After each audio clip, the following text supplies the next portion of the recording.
വലിയൊരു കുന്നിന്റെ മണ്ടേന്ന് താഴേക്ക് വീണ എങ്ങനെ ഇരിക്കും? ദാ ഇങ്ങനെ ഇരിക്കും. നമ്മുടെ ഷാറുഖ് ഖാനെ ഇതുപോലെ ഇരുത്തിയ ഒരു സിനിമയാണ് ഇന്ന് നിങ്ങൾ കാണാൻ പോകുന്നത്. അതുകൂടെ കേട്ടുകഴിഞ്ഞപ്പോ ശ്മശാന മൂകതയിൽ ഞാൻ ശവമായി മാറി. നമ്മുടെ കഥാനായകന്റെ പേരാണ് ഹാരി. വാസുവേട്ടാ, ഇതല്ല.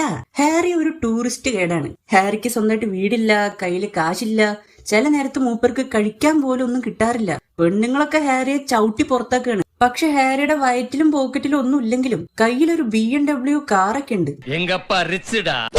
അങ്ങനെ ഇരിക്കുമ്പോഴാണ് നമ്മുടെ കഥാനായികയെ കാണിക്കുന്നത്. 36 പേരാണ് സീജൾ. ഈ സിനിമ കണ്ടിട്ട് ഒരൊലക്ക കിട്ടിയിട്ടുണ്ടായിരുന്നെങ്കിൽ ഇവരുടെ തലടിച്ച് പൊളിക്കാമായിരുന്നു എന്ന് നമുക്ക് തോന്നിപ്പിക്കുന്ന വിധം വളരെ ഭംഗിയായിട്ട് തന്നെ സീജൾ നമ്മളെ വെറുപ്പിച്ചിട്ടുണ്ട്.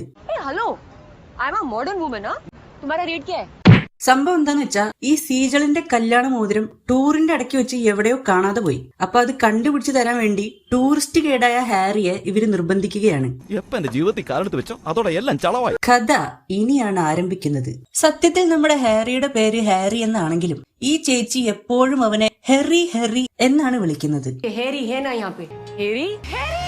ഫിലിപ്പിന്റെ പറ. അങ്ങനെ കാണാതെ പോയ തന്റെ കല്യാണ മോതിരവും തേടി ഈ സീജളും ഹാരിയും കൂടി സീജളിന്റെ എൻഗേജ്മെന്റ് നടന്ന ഒരു റെസ്റ്റോറന്റിലേക്ക് പോവുകയാണ്. അപ്പോഴാണ് കല്യാണ മോതിരം തേടി പോകുന്ന ഈ ചേച്ചി കാറിൽ വെച്ച പാട്ടിന് സൗണ്ട് ഇല്ല എന്നൊക്കെ പറഞ്ഞ് എന്തൊക്കെയോ കാട്ടിക്കൂട്ടുന്നത്.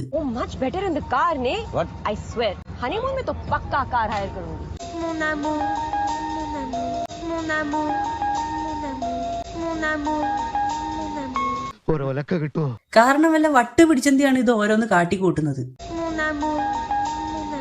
ഏതാണ്ട് എലിക്കണിയിൽ സുനവെട്ടതുപോലെ സുനവെട്ട എടുക്കാനും പറ്റില്ല, കെണി ചുമന്നുകൊണ്ട് നടക്കുകയും ചെയ്യണം, ചുമക്കാതെ പറ്റില്ല. കല്യാണ മോതിരം തിരയാൻ പോണ ഈ പെണ്ണിന് അത് തിരിച്ചു കിട്ടുവോ കിട്ടില്ലേ എന്നുള്ള യാതൊരു ചിന്തയും ഇല്ല.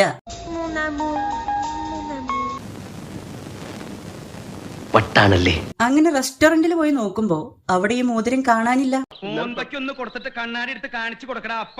പിന്നെ ഈ പെണ്ണ് ഇതൊരു ശീലാക്കി മാറ്റുകയാണ്. നടുറോട്ടില് തിരയുന്നു, മ്യൂസിയത്തിൽ പോയി തിരയുന്നു, അവിടെ തിരയുന്നു, ഇവിടെ തിരയുന്നു, സാധനം മാത്രം കിട്ടുന്നില്ല. അങ്ങനെ ഇരിക്കുമ്പോ സീജളിന്റെ വെറുപ്പിക്കല് സഹിക്കാൻ പറ്റാതെ ഹാരി 2 പെഗ് അടിക്കാൻ വേണ്ടി ഒരു പബ്ബിലേക്ക് പോവുകയാണ്. അപ്പൊ നോക്കണു, ഈ കല്യാണ മോതിരം തിരയാൻ വന്ന പെണ്ണ് അണിഞ്ഞൊരുങ്ങി പബ്ബിലേക്ക് പോകുന്നു. അത് പിന്നെ പോട്ടേന്ന് വെക്കാം, അവരുടെ ഇഷ്ടം, അതിൽ നമുക്കൊന്നും പറയാൻ പറ്റില്ല. പക്ഷെ ഇവരെന്തിനാണ് ഹാരിയുടെ അടുത്ത് പോയിട്ട് ഞാൻ സെക്ഷിയല്ലേ എന്നൊക്കെ ചോദിക്കണ്? അതിന്റെ ആവശ്യം എന്താണ്?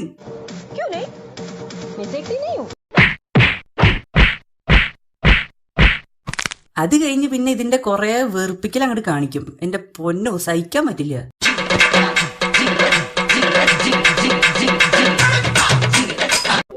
അങ്ങനെ ഇവര് മോതിരം തെരഞ്ഞ് നെതർലാൻഡിൽ നിന്ന് നേരെ ജർമ്മനിക്ക് പോകും. ഇവരിങ്ങനെ ഈ പോണ കാശൊക്കെ ഉണ്ടെങ്കിൽ വേറൊരു പുതിയ മോതിരം വാങ്ങിച്ചൂടെ? അത്രക്കുള്ള ബുദ്ധിയൊന്നും അതിനില്ലല്ലോ. ജർമ്മനിയിലെത്തിയ സീജൾ മോതിരം തിരയാൻ നിൽക്കാതെ പിന്നെ മണിഞ്ഞൊരുങ്ങി താൻ സെക്ഷിയാണെന്ന് കാണിക്കാൻ വേണ്ടി വേറൊരു പബ്ബിലേക്ക് പോകുന്നു. അപ്പോഴാണ് സീജളിനെ ആ പബ്ബിലുള്ള ഏതോ ഒരുത്തൻ കയറി വെറുപ്പിക്കുന്നത്. ഇയാൾ പോയില്ലേ? ഇയാൾ ആരാ? ആരുടെ കൂടെ വന്നു? അവൻ കൃഷ്ണന്റെ കൂടെ വന്നു. അവന്റെ കൂടെ നീ വന്നു. നിന്റെ കൂടെ ആരെങ്കിലും വന്നിട്ടുണ്ടോ? ഞാൻ വരുന്നോ? ആരെങ്കിലും ചോദിച്ചാൽ ചേച്ചിയുടെ ഭർത്താവാണെന്ന് പറഞ്ഞാൽ മതി. തന്റെ അടുത്ത് നമ്പർ ഇടാൻ നോക്കിയവന്റെ മണിമണ്ഡലം അടിച്ചു പൊട്ടിച്ച സീജൾ ഹാരിയെയും കൂട്ടി അവിടെ നിന്ന് ഓടി രക്ഷപ്പെട്ട് ഏതോ ഒരു ബിൽഡിങ്ങിന്റെ മണ്ടേ കയറി കിടന്നുറങ്ങുന്നു. ഒരു മോതിരത്തിന് വേണ്ടിയാണ് ഈ പൊല്ലാപ്പൊക്കെ നടക്കുന്നത് കേട്ടോ. അത് നിങ്ങൾ ഓർക്കണം. കിടന്നുറങ്ങല് ആദ്യം ഇങ്ങനെയാവും, പിന്നെ ഇങ്ങനെയാവും, അതിനുശേഷം അത് ഇങ്ങനെയും ആവും.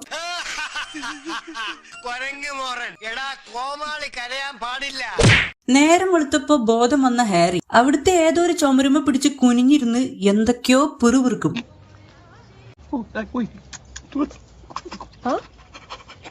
ഇയാൾക്കെന്താ തണുക്കുണ്ടോ? കടന്ന് വിറയ്ക്കണു.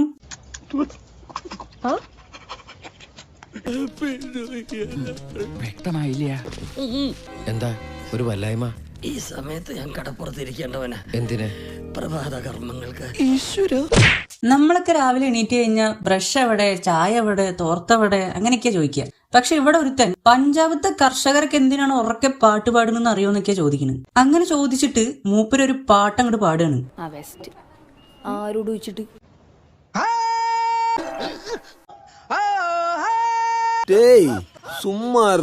ശരി, അയാൾ ഉറക്കപ്പിച്ചിൽ എന്തോ തൊള്ളെ തോന്നിയതൊക്കെ പാടുകയാണെന്ന് വെച്ചപ്പോ ഈ മോതിരം തിരയാൻ വന്ന പെണ്ണ് അതുക്കും മേലെയാണ് കാട്ടിക്കൂട്ടുന്നത്.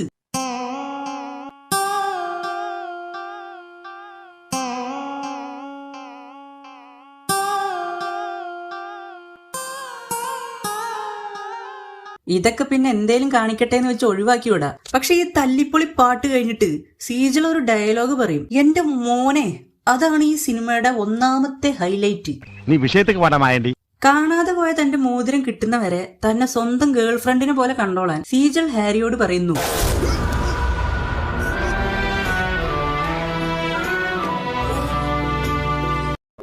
நமக்குள்ள நடக்கிற இந்த டீலிங் வெளி உலகத்துக்கு தெரியக்கூடாது. தெரிஞ்சா அசிங்கமாயிரும். யாருக்கு?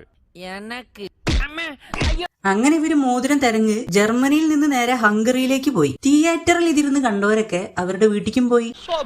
ശരിക്കും എന്താ എന്റെ ഉദ്ദേശം? ഹാരി ആണെങ്കിൽ കിട്ടിയ ചാൻസ് ഒക്കെ ഒന്നും വിടാതെ മുതലാക്കുന്നുണ്ട്. ഇനി ഈ പെണ്ണ് ഇങ്ങനത്തെ ഒരു വട്ടുകേസാണെന്ന് നേരത്തെ മനസ്സിലാക്കിയ ഹാരി മോതിരം മനഃപൂർവ്വം എടുത്ത് പണയം വെച്ചതാണോ എന്ന് വരെ എനിക്ക് സംശയം തോന്നാൻ തുടങ്ങി. നേരായ വഴിയെ നമുക്ക് അറിയുള്ളൂ ബോസ്. കോമൺ മാനാണ്, പിടുത്തം വിട്ടുപോകും. ഇവര് പിന്നെ ഒരു പബ്ബിലേക്ക് പോവും. അവിടുന്ന് നേരെ ഒരു ഹോട്ടലിലേക്ക് പോവും. കുറെ പാചകം ചെയ്യും, ഒരുമിച്ച് കിടക്കും, പിന്നെയും കുറെ പബ്ബിലേക്ക് പോവും, ഹോട്ടലിലേക്ക് പോവും. പബ്ബ്, ഹോട്ടല്, ഊരുതണ്ടൽ, റിപ്പീറ്റ്. പബ്ബ്, ഹോട്ടല്, ഊരുതണ്ടൽ, റിപ്പീറ്റ്. പബ്ബ്, ഹോട്ടല്, ഊരുതണ്ടൽ, റിപ്പീറ്റ്. പബ്ബ്, ഹോട്ടല്, ഊരുതണ്ടൽ, റിപ്പീറ്റ്. നാളെയും പബ്ബില് പോവും. പിന്നെന്തറിയും? മോതിരം കിട്ടില്ല, റിപ്പീറ്റ്. മുടിയല തലവരെ, മുടിയല. ഹംഗറിയിൽ നിന്ന് നേരെ പോർച്ചുഗലിലേക്ക്. അതിന്റെ ഇടയിലൊരു പാട്ട്. ഇല്ലാത്ത കാശും മുടക്കി ക്യൂവിൽ നിന്ന് ഈ പടത്തിന്റെ ടിക്കറ്റും വാങ്ങി സീറ്റും കണ്ടുപിടിച്ച് സിനിമ കാണാൻ ഇരുന്നപ്പോ അവന്റെ ഒരു പിറ്. ഇതിൽ ഇത്ര ചിരിക്കാനുള്ള കാര്യമൊന്നുമില്ല കേട്ടോ. ഈ പിറ് കാണാനാണെങ്കിൽ ഇപ്പൊ കാശ് കൊടുത്തിട്ട് തിയേറ്ററിൽ വന്നിരിക്കേണ്ട ആവശ്യമില്ലല്ലോ. അങ്ങനെ ഇവരുടെ തിന്നലും കുടിക്കലും കറങ്ങലും കിടക്കലും പിറും ഒക്കെ കണ്ടു കഴിഞ്ഞ് അവസാനം ആ നാട്ടിലെ ഒരു പ്രമുഖനായ കള്ളന്റെ അടുത്തേക്ക് ഇവരെത്തുകയാണ്. അയാളാണെങ്കിൽ ഇവരെ അടിച്ചിട്ട് ഇവരുടെയിലുള്ളതൊക്കെ അടിച്ചു മാറ്റാൻ നോക്കും. ഇതിന്റെ ഇടയിൽ എങ്ങനെയോ സീജൽ അവളുടെ ബാഗ് ചെക്ക് ചെയ്യുമ്പോ കാണാതെ പോയ മോതിരം ദേ കിടക്കണു ബാഗില്.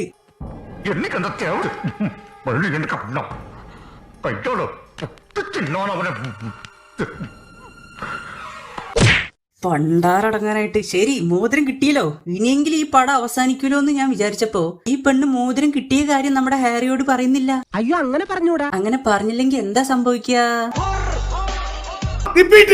അവസാനം ഈ പടം അവസാനിപ്പിക്കാൻ വേണ്ടി മോതിരം കിട്ടിപ്പോയി എന്ന് സീജൽ ഹാരിയോട് പറഞ്ഞ് കിട്ടിയ ഫ്ലൈറ്റിന് നാട്ടിലേക്ക് പോയി. എന്നാൽ ഇതുപോലത്തെ ഒരു പെണ്ണിനെ കെട്ടാൻ പോണ ആ ചെക്കന്റെ അവസ്ഥ ഇപ്പൊ എന്തായിരിക്കും? ഈ സമയം സീജളിനോട് പ്രേമം മൂത്ത ഹാരി ഫ്ലൈറ്റ് പിടിച്ച് കല്യാണ മണ്ഡപത്തിലേക്ക് ചെന്നപ്പോ സ്ഥിരം ക്ലീശ സംഭവം. സീജളിന്റെ കല്യാണം ആയിരുന്നില്ല അവിടെ നടന്നുകൊണ്ടിരുന്നത്. അവളുടെ കല്യാണം ക്യാൻസലായി. നീ രക്ഷപ്പെട്ടു മോനെ. പിന്നെന്താ, നല്ലവളായ സീജൾ സ്വന്തം കല്യാണ ചെക്കനെ ഉപേക്ഷിച്ച് ഹാരിയെ കെട്ടും. നല്ലവളായ പെൺകുട്ടി ഭർത്താവിനെ ഉപേക്ഷിച്ചിട്ട് കാമുകന്റെ കൂടെ ഇറങ്ങി തിരിക്കുക. അതെ സാർ. ഒന്ന് ഇന്നേ, ഞാൻ ജീവിതത്തില് ആദ്യമായിട്ടൊരു സത്യം പറഞ്ഞോട്ടെ. എന്താ? എല്ലാം തിരിച്ചു പിടിച്ച് വിതച്ച് കൊയ്ത് ഒരു വീടൊക്കെ വെച്ച് ഒരു പെണ്ണൊക്കെ കെട്ടി ഐശ്വര്യ റോയെ പോലെ തന്നെ കണ്ട എനിക്കിപ്പോ ഐശ്വര്യ റോയെ പോലെ തോന്നുക.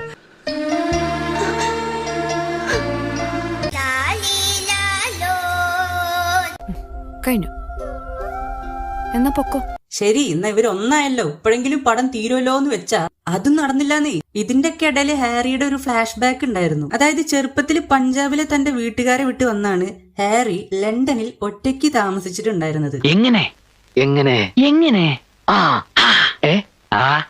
എങ്ങനെ വന്നു എന്നൊന്നും കാണിക്കില്ല, അതൊക്കെ നമ്മൾ ഊഹിക്കണം. അങ്ങനെ ഹാരിയും സീജളും കൂടി പഞ്ചാബ് പോയി ട്രാക്ടറൊക്കെ എടുത്ത് കണ്ടം പൂട്ടി ഡാൻസ് കളിക്കും. അതോടെ ഈ പടം അവസാനിച്ചു. കാണാതെ പോയ മോതിരം സ്വന്തം ബാഗിൽ തെരയാൻ നിൽക്കാതെ നെതർലാൻഡ്, ജർമ്മനി, പോർച്ചുഗൽ, ഹംഗറി ഇവിടെയൊക്കെ പോയി തെരഞ്ഞ സീജളും എന്തിനോ വേണ്ടി തന്റെ വീട്ടുകാരെ വിട്ട് ലണ്ടനിൽ വന്ന് തെണ്ടി തിരിഞ്ഞു നടക്കുന്ന ഹാരിയും ജബ് വി മെറ്റ്, തമാശ പോലുള്ള കിടിലൻ പടങ്ങൾ എടുത്ത് ഒടുക്കം ഈ പിർ സംവിധാനം ചെയ്ത ഇംതിയാസ് സലീമാണ് ഈ സിനിമയുടെ മറ്റൊരു ഹൈലൈറ്റ്. ആർക്കും മുഖം കൊടുക്കരുത്, തിരിച്ചറിയാൻ ഇടയും കൊടുക്കരുത്. ഈ സിനിമ നമ്മളോട് പറയുന്ന ഒരു കാര്യം എന്താണെന്ന് വെച്ചാൽ, നിങ്ങളുടെ വിലപിടിപ്പുള്ള എന്തെങ്കിലും കാണാതെ പോയാൽ ഒരിക്കലും അത് തിരയാൻ വേണ്ടി സ്വന്തം വൈഫിനെയോ ഗേൾഫ്രണ്ടിനെയോ അയക്കരുത്. ഒന്നില്ലെങ്കിൽ നിങ്ങൾ പോയി തിരയുക, അല്ലെങ്കിൽ വേറെ വാങ്ങിക്കുക. ഇനി ഇത് രണ്ടും നിങ്ങളെ കൊണ്ട് പറ്റില്ലെങ്കിൽ പോയത് പോയി എന്ന് വിചാരിച്ച് മൂടിയിട്ടിരിക്കുക. ഇല്ലെങ്കിൽ നിങ്ങളുടെ ഗേൾഫ്രണ്ടിനെ ഇതുപോലെ ഏതെങ്കിലും ഒരു പിർ വന്ന് കൊണ്ടുപോകും. അത്രേ ഉള്ളൂ.